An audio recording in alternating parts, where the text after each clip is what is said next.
കുഞ്ഞിന് 9 മാസത്തെ പോളിയോ എടുത്തതാ. അപ്പൊ ഈ ജൂൺ 28 വീണ്ടും പൾസ് പോളിയോ എടുക്കണോ?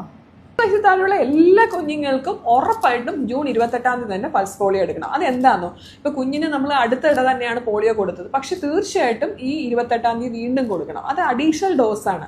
ഇന്ത്യയിൽ ഈ ഒരു ദിവസം എല്ലാ കുട്ടികൾക്കും 5 വയസ്സിൽ താഴെയാണ് പ്രായമെങ്കിൽ ഒരേ ദിവസം തന്നെ പൾസ് പോളിയോ കൊടുക്കുകയാണ്. ഇപ്പൊ ചെറിയൊരു പനിയുണ്ട്, ചെറിയൊരു ജലദോഷമോ ചുമയോ ആന്റിബയോട്ടിക് കഴിക്കുകയാണോ, അതൊന്നും ഈ പൾസ് പോളിയോ കൊടുക്കുന്നതിന് തടസ്സമല്ല. പക്ഷെ എന്തെങ്കിലും പ്രത്യേകിച്ച് അസുഖങ്ങൾക്ക് മരുന്ന് കഴിക്കുന്ന കുഞ്ഞുങ്ങളാണോ, അല്ലെങ്കിൽ എന്തെങ്കിലും മരുന്ന് സ്ഥിരമായി കഴിക്കുന്നവരാണെങ്കിൽ, അല്ലെങ്കിൽ എന്തെങ്കിലും ചികിത്സയൊക്കെ അസുഖങ്ങൾക്ക് ചികിത്സ തേടുന്നവരാണെങ്കിൽ അവരുടെ ഡോക്ടറെ കണ്ട് അത് എടുക്കാമോ എന്ന് ചോദിച്ച ശേഷം മാത്രം എടുക്കുക. അല്ലാതെ എല്ലാ കുട്ടികൾക്കും ചെറിയ പനിയോ ചുമയോ ജലദോഷമോ അല്ലെങ്കിൽ ആന്റിബയോട്ടിക് കഴിക്കുന്ന ഒന്നും ഈ പൾസ് പോളിയോ കൊടുക്കുന്നത് തടസ്സമല്ല. ഇനി എന്തിനാണ് കൊടുക്കണം അഡീഷണൽ ഡോസ് എന്ന് വെച്ചാൽ, 2011 ശേഷം ഇന്ത്യയിൽ പൾസ് പോളിയോ റിപ്പോർട്ട് ചെയ്തിട്ടില്ല. പക്ഷെ നമ്മുടെ അയൽ രാജ്യങ്ങളിലൊക്കെ ഈ പൾസ് പോളിയോ എന്ന രോഗം റിപ്പോർട്ട് ചെയ്യുന്നുണ്ട് ഇടയ്ക്കെങ്കിലും. അപ്പൊ നമ്മുടെ രാജ്യത്ത് ഇത് ഇടയ്ക്ക് ഇങ്ങനെ വരാനുള്ള സാധ്യത ഇപ്പോഴും നിലനിൽക്കുന്നുണ്ട്. അപ്പൊ നമ്മുടെ സമൂഹത്തിനൊരു ഇമ്മ്യൂണിറ്റി ഉണ്ട്. അതിനെ പറയുന്നത് ഹേർഡ് ഇമ്മ്യൂണിറ്റി എന്നാണ്.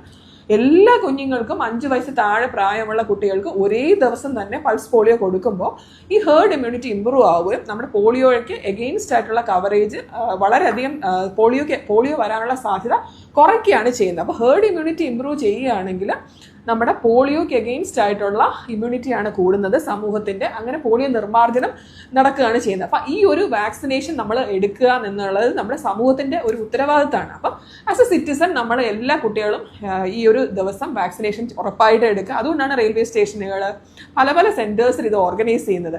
അത് അഡീഷണൽ ഡോസ് ആണ്, അത് കൊടുക്കുന്നുണ്ട്, ഒരു ദോഷവും ഇല്ല.